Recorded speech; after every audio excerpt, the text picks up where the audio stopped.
تكذبان. محترم ناظرین، السلام علیکم ورحمۃ اللہ وبرکاتہ. میں زبیر ہاشمی فرمان الہی کے آپ سب ناظرین کا خیر مقدم کرتا ہوں.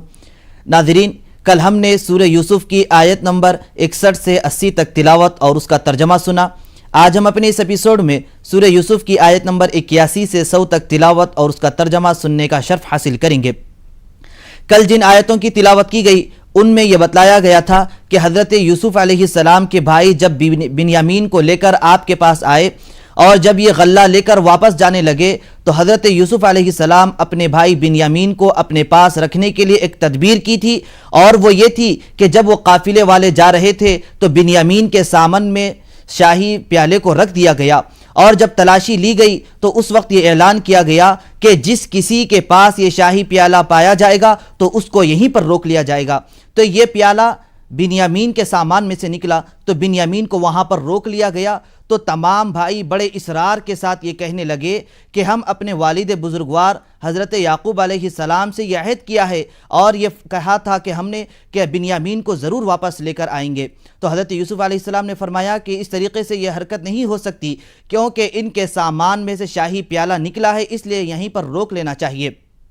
جب وہ تمام بھائی وہاں سے مایوس ہو کر لوٹنے لگے تو بڑے بھائی نے اپنے دوسرے بھائیوں سے یہ کہنے لگا کہ دیکھو، میں تو اب اپنے والد کے پاس نہیں آ سکتا، تم سب وہاں پر چلے جاؤ، کیونکہ اس سے پہلے بھی ہم حضرت یوسف علیہ السلام کے ساتھ ایسا معاملہ کر چکے اور اس میں ہم ناکام ہوئے.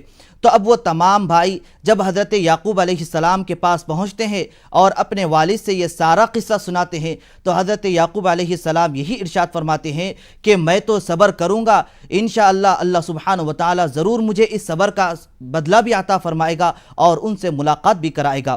اور اس طریقے سے حضرت یعقوب علیہ السلام نے اپنے بیٹوں سے یہ فرمایا کہ بیٹو، تم ان کو تلاش کرتے رہو، ضرور وہ اللہ سبحانہ وتعالی کے ذریعے اور اس کی مدد کے ذریعے وہ مل جائیں گے، کیونکہ اللہ کی رحمت سے مایوس نہیں ہونا چاہیے. ناظرین محترم، حضرت یعقوب علیہ السلام اپنے محبوب ترین فرزند حضرت یوسف علیہ السلام کو بچپن سے لے کر مصر کے بادشاہ بننے تک یاد کرتے رہے اور صبر کرتے رہے، اور یہی فرماتے رہے کہ اللہ سبحانہ وتعالی ان سے ضرور ایک نہ ایک دن ملاقات کرائے گا.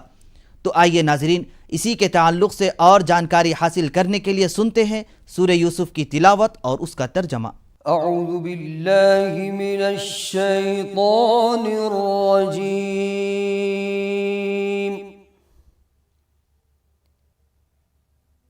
بسم اللہ الرحمن الرحیم. شروع کرتا ہوں اللہ کے نام سے جو بڑا مہربان نہایت رحم والا ہے. ارجعوا الی ابیکم فقولوا یا ابانا ان ابنک سرق وما شهدنا إلا بما علمنا وما كنا للغيب حافظين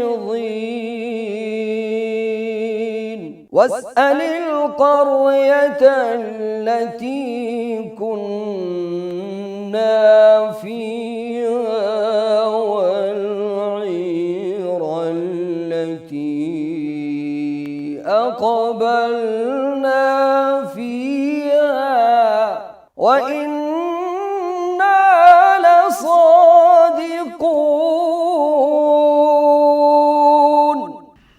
تم واپس اپنے باپ کے پاس جاؤ اور جا کر ان سے کہو کہ اے ابا، آپ کے صاحبزادے بنیامین نے چوری کی، اس لیے گرفتار ہوئے، اور ہم تو وہی بیان کرتے ہیں جو ہم کو مشاہدے سے معلوم ہوا ہے، اور ہم غیب کی باتوں کے تو حافظ نہیں تھے. اور اس بستی یعنی مصر والوں سے پوچھ لیجئے جہاں ہم اس وقت موجود تھے، اور اس قافلہ والوں سے پوچھ لیجئے جن میں ہم شامل ہو کر یہاں آئے ہیں. قال بل سولت لكم أنفسكم أمرا قال بل سولت لكم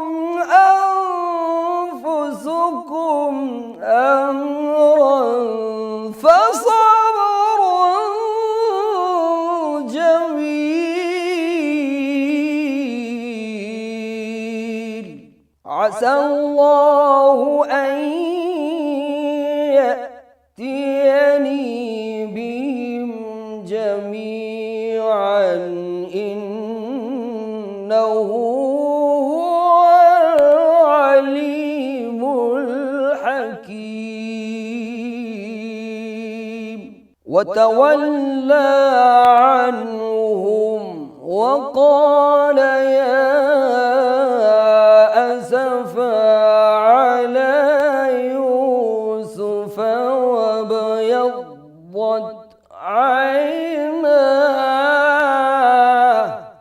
وابيضت عيناه من الحزن فهو كظيم.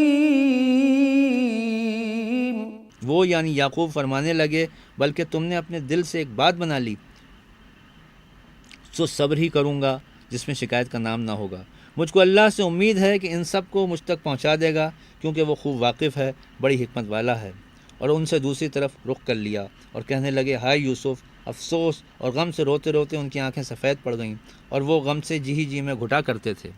قالوا تالله تفتأ تذكر يوسف حتى تكون حرضا أو تكون من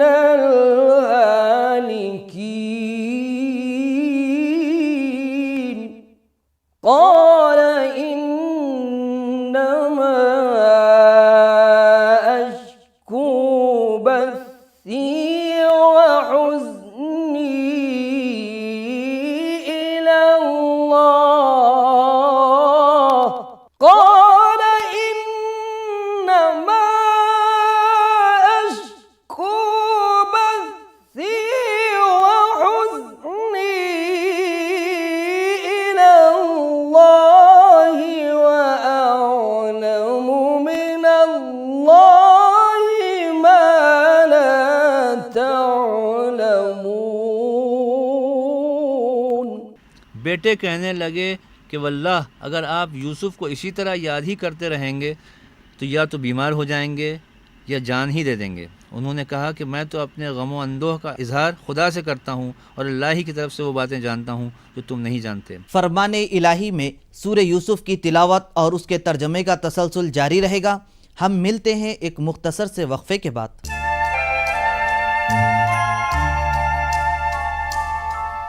دوبارہ آپ سبھی کا خیر مقدم ہے. ناظرین محترم، جب حضرت یوسف علیہ السلام کے بھائی آپ کے پاس آئے اور غلہ مانگنے لگے اور یہ کہنے لگے کہ ہمارے گھر والے بہت ہی تکلیف میں ہیں، ہم تھوڑا سا مال لے کر یہاں پر آئے ہیں تاکہ اس کے ذریعے کچھ مال خرید کر اور غلہ لے کر یہاں سے جائیں. حضرت یوسف علیہ السلام نے اپنے ان بھائیوں سے یہ ارشاد فرمایا کہ کیا تمہیں یاد ہے کہ تم یوسف اور ان کے بھائی کے ساتھ کیا کیے؟ تو وہ تمام بھائی یہی کہنے لگے کہ اے امیر، کیا آپ ہی یوسف ہیں؟ تو حضرت یوسف علیہ السلام نے یہ ارشاد فرمایا کہ ہاں میں ہی یوسف ہوں تمہارا بھائی، اور یہ بنیامین ہے. تو اس طریقے سے جب یہ تمام بھائی دیکھنے لگے کہ اتنے بڑے عہدے پر حضرت یوسف علیہ السلام پہنچ چکے ہیں تو انہوں نے اپنی غلطی کا اعتراف کیا، تو حضرت یوسف علیہ السلام نے ان کو معاف فرما دیا. تو ناظرین محترم، اب یہاں پر دیکھیے کہ حضرت یوسف علیہ السلام کے ساتھ جو جرم کیا گیا تھا وہ جرم اتنا بڑا تھا کہ اسے کبھی معاف نہ کیا جائے. لیکن حضرت یوسف علیہ السلام کے اخلاق کریمانہ پر غور کیجئے اور آپ کے کردار کو دیکھیے کہ آپ نے انہیں معاف فرما دیا اور ان پر کوئی مواخذہ نہیں کیا. تو یہ انبیاء اکرام علیہم السلام کی سنت اور طریقہ ہے کہ لوگوں کو درگزر کر دے اور انہیں معاف فرما دے. تو اسی طریقے سے ہمیں حضور نبی کریم صلی اللہ علیہ وسلم کی مبارک زندگی میں کئی مثالیں ملتی ہیں. تو اس لیے ہمیں چاہیے اور یہ ہم پر ضروری ہے کہ اگر کسی سے غلطی ہو جائے تو ان کو معاف کرنے والے بن جائے اور انبیاء اکرام علیہم السلام کے طریقے اور ان کی سنت پر عمل کرنے والے بن جائے. تو آئیے ناظرین، اسی کے متعلق اور جاننے کے لیے سنتے ہیں سورہ یوسف کی تلاوت اور اس کا ترجمہ. يا بني اذهبوا فتحسسوا من يوسف وأخيه ولا تيأسوا من روح الله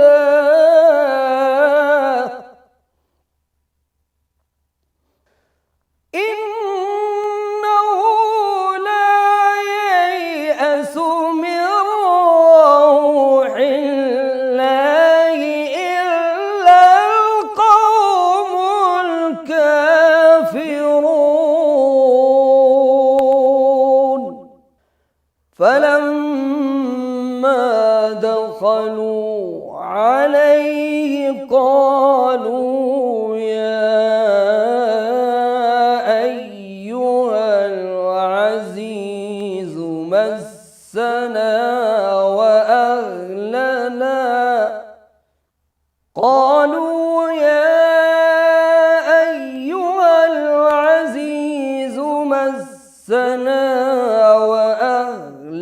الضر وجئنا ببضاعة مزجاة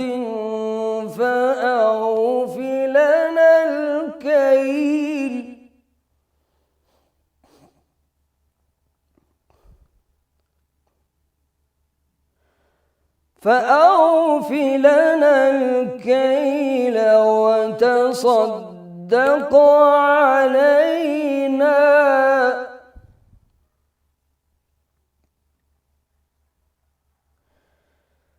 إن الله يجزي المتصدقين. بیٹا یوں کرو کہ ایک دفعہ پھر جاؤ اور یوسف اور اس کے بھائی کو تلاش کرو، اور اللہ کی رحمت سے نا امید نہ ہو کہ اللہ کی رحمت سے بے ایمان لوگ نا امید ہوا کرتے ہیں. جب وہ یوسف کے پاس گئے تو کہنے لگے کہ عزیز، ہمیں اور ہمارے اہل و عیال کو بڑی تکلیف ہو رہی ہے اور ہم تھوڑا سا سرمایہ لائے ہیں، آپ ہمیں اس کے عوض پورا غلہ دیجیے اور خیرات کیجیے کہ خدا خیرات کرنے والوں کو ثواب دیتا ہے. قال هل علمتم ما فعلتم بيوسف وأخيه إذ أنتم جاهلون.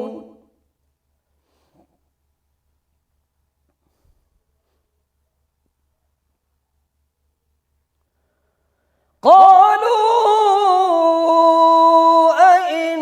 أئنك لأنت يوسف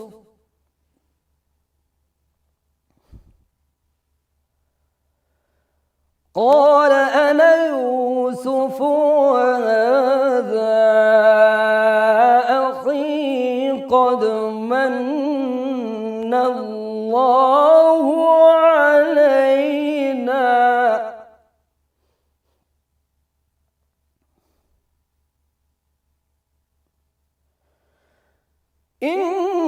إنه من يتقي ويصبر فإن الله لا يضيع أجر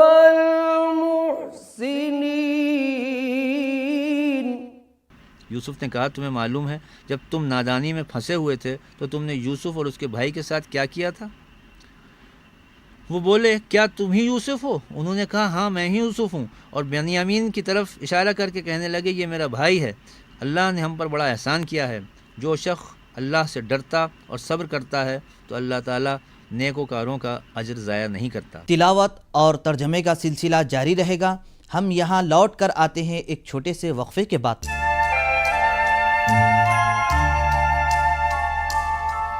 تو آپ اپنے بھائیوں سے یہ فرمایا کہ دیکھو یہ میرا قمیص ہے، جب تم اپنے والد کے پاس جاؤ گے تو اس وقت ان کے چہرے پر میرا یہ قمیص ڈال دینا، اس کی وجہ سے ان کی بینائی واپس آ جائے گی. جب یہ قافلہ مصر سے نکلتا ہے، جو ہی یہاں سے یہ نکلا قافلہ، وہاں پر مصر سے دوری پر مقیم حضرت یعقوب علیہ السلام یہ فرماتے ہیں کہ میں حضرت یوسف کی خوشبو محسوس کر رہا ہوں. جب یہ قافلہ وہاں پر پہنچا اور حضرت یعقوب علیہ السلام پر جب اس قمیص کو ڈالا جاتا ہے تو آپ کی بینائی واپس آ جاتی ہے. تو ناظرین محترم، اس سے ہمیں یہ پتہ چل رہا ہے کہ انبیاء اکرام اور اللہ کے نیک بندوں کی چیزوں میں شفا اور برکت ہوتی ہے. اس کو چھونے سے برکت اور شفا بھی حاصل ہوتی ہے. تو آئیے ناظرین، اسی کے متعلق اور معلومات حاصل کرنے کے لیے سنتے ہیں سورہ یوسف کی تلاوت اور اس کا ترجمہ. قالوا تالله لقد آثرك الله علينا قالوا تالله لقد آثرك الله علينا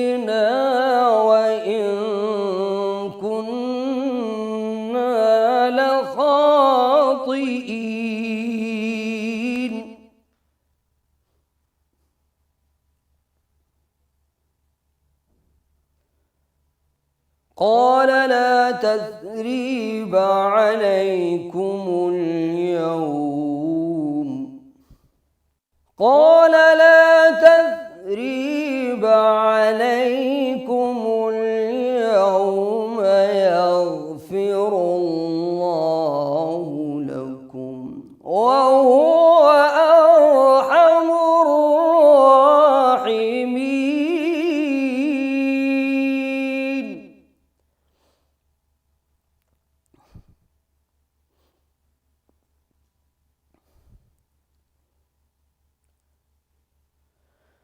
اذهبوا بقميصي هذا فألقوه على وجه أبي يأت بصيرا وأتوني بأهلكم أجمعين. وہ بولے اللہ کی قسم اللہ نے تم کو ہم پر فضیلت بخشی ہے اور بے شک ہم خطا کار تھے۔ یوسف نے کہا کہ آج کے دن سے تم پر کچھ عتاب و ملامت نہیں ہے، اللہ تم کو معاف کرے اور وہ بہت رحم کرنے والا ہے۔ یہ میرا کرتا لے جاؤ اور اسے والد صاحب کے منہ پر ڈال دو، وہ بینا ہو جائیں گے، اور اپنے تمام اہل و عیال کو میرے پاس لے آؤ۔ ولما فصلت العير قال أبوهم إني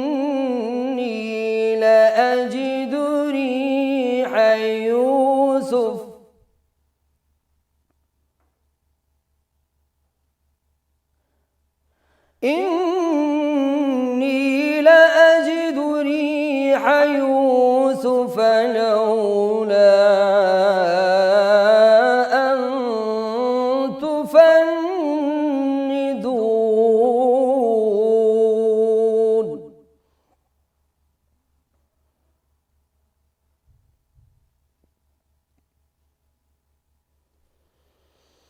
قالوا تالله إنك لفي ضلالك القديم.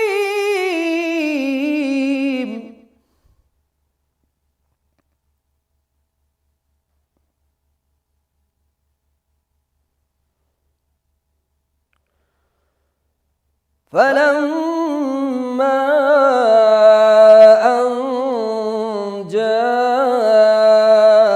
البشير ألقاه على وجهه فارتد بصيرا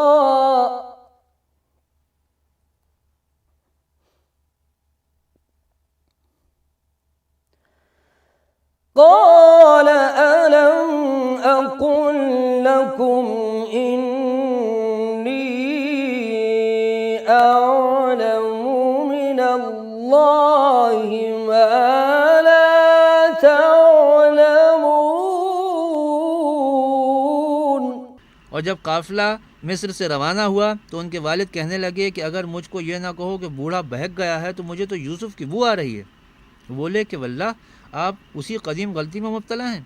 جب خوشخبری دینے والا آ پہنچا تو کرتا یعقوب کے منہ پر ڈال دیا اور وہ بینا ہو گئے، دیکھنے لگے، اور بیٹوں سے کہنے لگے کیا میں نے تم سے نہیں کہا تھا کہ میں اللہ کی طرف سے وہ باتیں جانتا ہوں جو تم نہیں جانتے؟ قالوا يا أبانا استغفر لنا ذنوبنا إنا كنا خاطئين.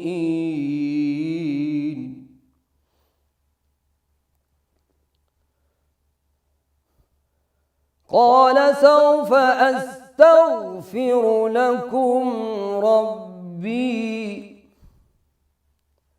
قال سوف أستغفر لكم ربي إنه هو الغفور الرحيم.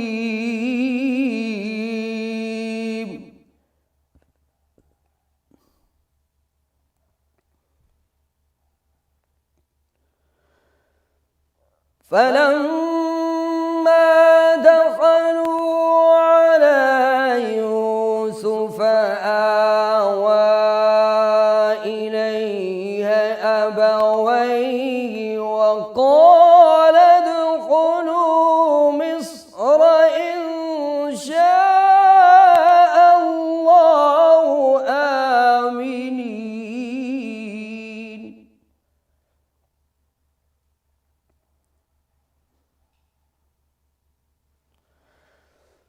فلما دخلوا على يوسف آوى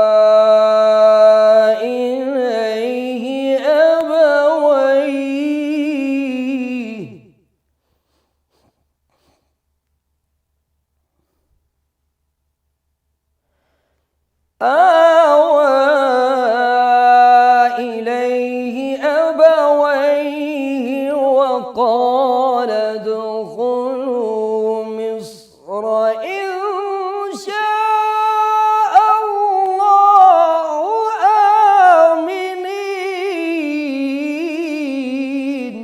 بیٹوں نے کہا کہ ابا ہمارے لیے ہمارے گناہ کی مغفرت مانگیے، بے شک ہم ہی خطا کار تھے. انہوں نے کہا کہ میں اپنے پروردگار سے تمہارے لیے بخشش مانگوں گا، بے شک وہ بخشنے والا مہربان ہے. جب یہ سب لوگ یوسف کے پاس پہنچے تو یوسف نے اپنے والدین کو اپنے پاس بٹھایا اور کہا مصر میں داخل ہو جائیے، اللہ نے چاہا تو خاطر جمع سے رہیے گا. ورفع أبويه على العرش وخروا له سجدا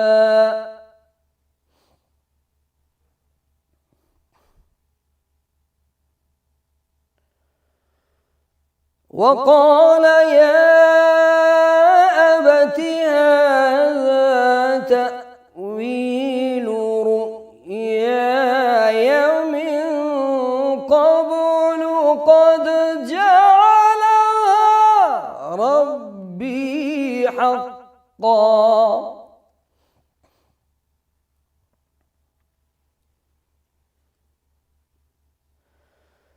وقد أحسن بي إذ أخرجني من السجن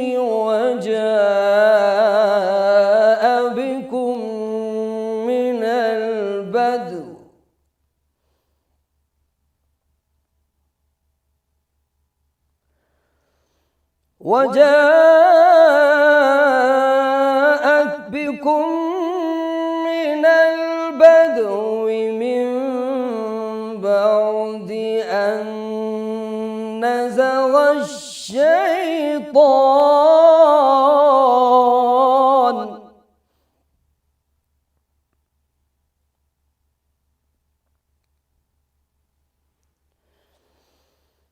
وجاء بكم من البدو من بعد أن نزغ الشيطان بيني وبين إخوتي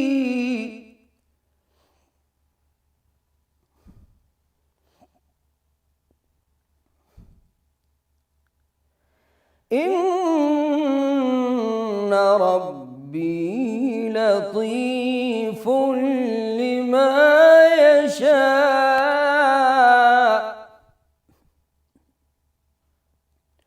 إنه هو العليم الحكيم. صدق الله العظيم. اور اپنے والدین کو تخت پر بٹھایا اور سب یوسف کے آگے سجدے میں گر پڑے. اور اس وقت یوسف نے کہا ابا جان یہ میرے اس خواب کی تعبیر ہے جو میں نے پہلے بچپن میں دیکھا تھا. میرے پروردگار نے اسے سچ کر دیا اور اس نے مجھ پر بہت سے احسان کیے ہیں کہ مجھ کو جیل خانے سے نکالا اور اس کے بعد کہ شیطان نے مجھ میں اور میرے بھائیوں میں فساد ڈال دیا تھا آپ کو گاؤں سے یہاں لایا. بے شک میرا پروردگار جو چاہتا ہے تدبیر سے کرتا ہے، وہ دانا اور حکمت والا ہے. اللہ عز و جل سے دعا ہے کہ ہم سب کو انبیاء اکرام علیہم السلام کی سنتوں پر عمل کرنے کی توفیق نصیب فرمائے. انشاءاللہ کل دوبارہ ہم اسی وقت سورہ یوسف کی تلاوت اور اس کے ترجمے کے ساتھ اور حضرت یوسف علیہ السلام اور حضرت یعقوب علیہ السلام کے درمیان جو لمبی جدائی ہوئی اس کے متعلق بیان کریں گے۔ تب تک کے لیے آپ ہمیں اور ہماری پوری ٹیم کو اجازت دیں۔ اللہ حافظ۔